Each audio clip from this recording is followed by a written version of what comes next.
आज हामी तपाईलाई विश्वमा पाइने फरक प्रजातिका स्याउहरू देखाउन गइरहेका छौँ। एक यो सेतो स्याउ हो। यो पनि विभिन्न विश्वमा पाउने गर्दछ र एकदमै महत्त्वपूर्ण स्याउ हो। त्यसैगरी अर्को चाहिँ हरियो स्याउ पनि पाउँदछ अथवा आकाशे रङको स्याउ पनि पाउने गर्दछ र यो पनि विश्वमा हुँदो रहेछ र प्राय नेपालमा पाउने भनेको स्याउ यस्तो पाउँदैन र हामीले प्राय नेपालले देख्ने भनेको यस्तो स्याउ हो। तर यो काटेर हेर्दा भित्र चाहिँ यस्तो किसिमको जुन हामीले खान्छौँ रोयल डेलिसियस गोल्डन डेलिसियस त्यो अन्तर्गतको पाइँदैन। यो भित्र फरक हुन्छ। काट्दाखेरि हेर्नुहोस् यस्तो किसिमको हुँदो रहेछ। यो पनि महत्त्वपूर्ण स्याउ हो र यो स्याउ देख्दा ठ्याक्कै नेपाली बजारमा पाउने जस्तो स्याउ छ। तर यो स्याउ भित्र काटेर हेर्दा अलि फरक प्रजातिको स्याउ हो। फरक देखिन्छ। हेर्नुहोस् र विश्वमा विभिन्न किसिमका स्याउहरू पाउने गर्दछन्। यो काटेर हेर्दा अलि फरक किसिमको देखिन्छ।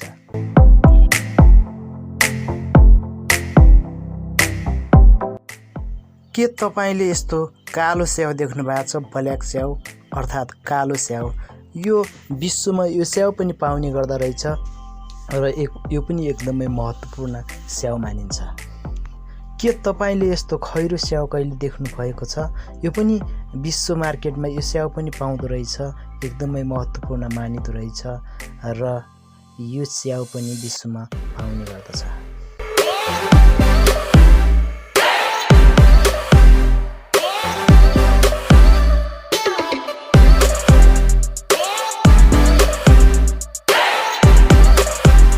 विश्वमा सेतो स्याउ, त्यसै गरी आकाशे रङको निलो स्याउ, खैरो स्याउ लगायत विभिन्न किसिमका स्याउहरू पनि पाउने गर्दछन्। प्राय नेपालमा भने यस्तो स्याउ देखिँदैन।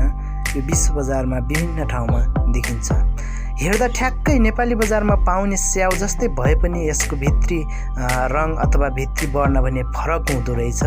एकदमै फरक देखिन्छ।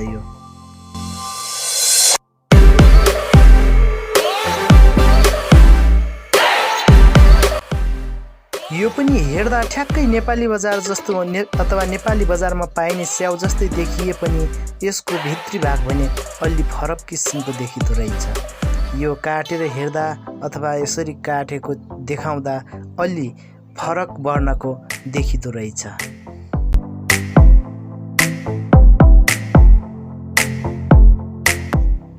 प्राय नेपालमा आउने स्याउ यस्तो किसिमको स्याउ मैले देखेको छुइनँ र विदेशमा यति प्रजातिका स्याउहरू पनि फल्दो रहेछ भन्ने कुरा बुझिएको छ।